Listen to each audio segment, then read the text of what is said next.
In November 2020, Depp revealed he will no longer play Grindelwald in the film series after he lost his libel case relating to abuse allegations by former wife actor Amber Heard against a UK newspaper. Warner gets wrecked after attacks on Depp as Hollywood backs Depp. According to The Hollywood Reporter, he had only filmed one scene before being fired from the project, so Mikkelsen would not need to replicate much footage. Fans on social media had petitioned for Depp to be reinstated in the film. Recently, many have once again taken to social media and trended the hashtag #JusticeForJohnny. They have also objected to Heard's continuation in her Aquaman 2 role, the shooting for which has kickstarted. Mads Mikkelsen's casting. After Depp's firing, there were rumors of Mikkelsen being roped in to play Grindelwald. Deadline reported that the Danish actor, known for playing Hannibal Lecter, was Yates' first choice to play the Dark Wizard. Mikkelsen denied these reports and claimed to only be aware of the development as much as the newspapers did. "Oh, that is on the rumor basis as we speak, so I know as much as you do from the newspapers, so I'm waiting for that phone call," said the actor according to Screen Rant.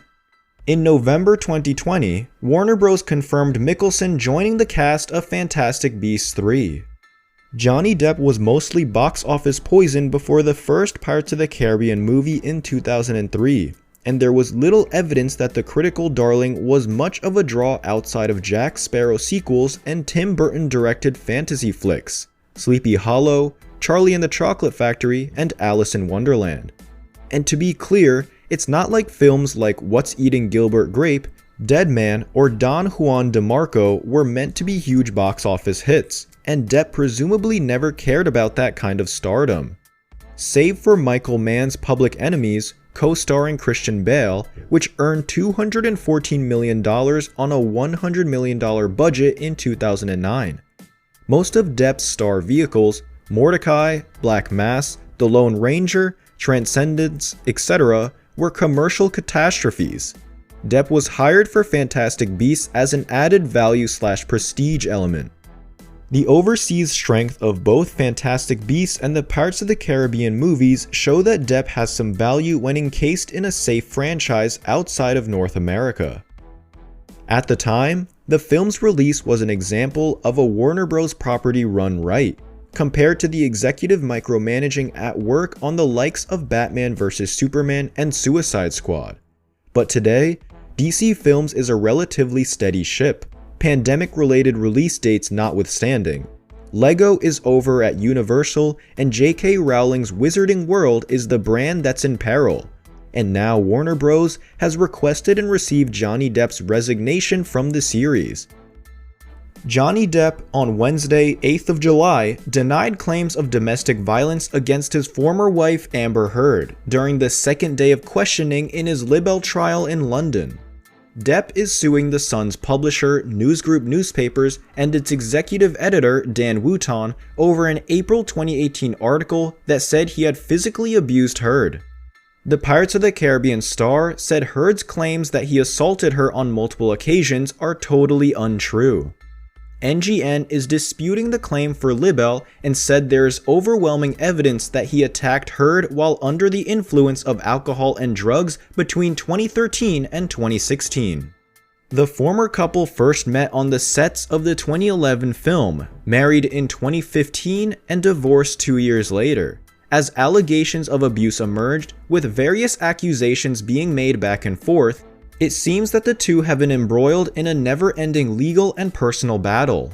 The pair began dating after Depp split from his previous partner, Vanessa Paradis. In January 2014, People magazine reported the couple was engaged. They also made their first appearance as a couple at the 7th annual Heaven Gala in 2014.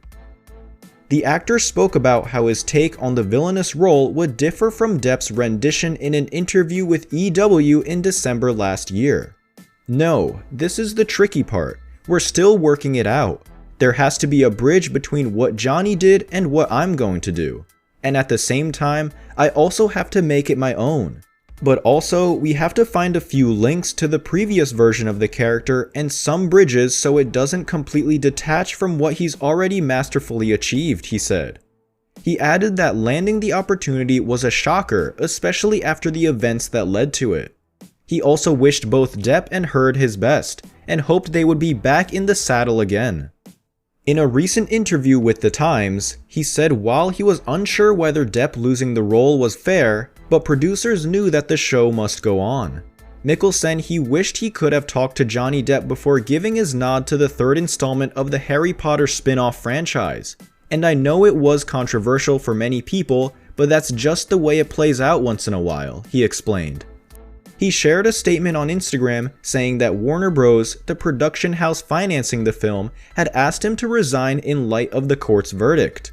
Depp went on to assert his innocence and said he planned to appeal. This development was also confirmed by Warner Bros. In a statement. Johnny Depp will depart the Fantastic Beasts franchise. We thank Johnny for his work on the films to date. Depp reportedly was asked to leave after shooting one day on the film. He was paid for the whole film but had a 5-picture deal, and Warner Bros. Was on its toes trying to book a new actor. The initial announcement that Depp would be participating as the 5-part franchise's main baddie, Gellert Grindelwald, was mired in controversy as the news came 5 months after Depp had been publicly accused of domestic abuse by his former wife, actress Amber Heard. That accusation dropped in May of 2016, just days before the release of Walt Disney's DIS Alice Through the Looking Glass, while that film tanked $299 million worldwide on a $170 million budget, versus Alice in Wonderland earning $1 billion global on a $200 million budget in 2010. There was little evidence to suggest that the accusations played a role. Ditto Pirates of the Caribbean, Dead Men Tell No Tales, earning a solid $177 million domestic and $795 million worldwide, the biggest global total ever for a Hollywood movie that didn't crack $200 million domestic the next summer. Is it possible that the loss of Depp as the main baddie will negatively impact the global reception of Fantastic Beasts 3? Perhaps, but the UK court ruling frankly left Warner Bros. With little choice, especially as DC Films is flying high partially thanks to Aquaman, co-starring Amber Heard. As for potential replacements, anyone could play a character who spent 99% of the first movie disguised as Colin Farrell.